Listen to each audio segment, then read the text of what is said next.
வேல் வச்சு பூஜை பண்ணாலும் சும்மா வேல் வச்சு பூஜை பண்ணக்கூடாது. அதுக்கு தினமும் ஒரு காவு எலுமிச்சை பழம் கொடுக்கணும். கொடுக்காம பண்ணக்கூடிய பூஜை நிவர்த்தி ஆகாது.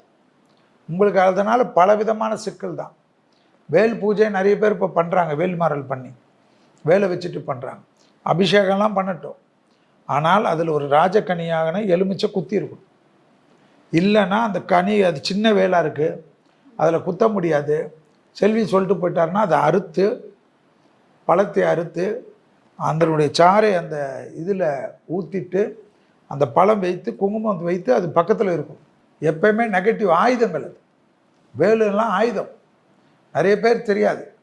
வேல் பூஜை பண்ணுறதெல்லாம் நம்ம தசாபுத்தி சரியாக இருக்குச்சு நல்லாயிருக்கும். நம்ம தசாபுத்தி சரியில்லைன்னு வச்சுக்கோங்க, வேலு சூழலாம் அது வித்தையை காட்டும். என் மேலே அதுக்கு நெகட்டிவாக யார் வேணுமா சொல்லட்டும். இதுதான் உண்மை. வேல் வச்சுக்குங்க.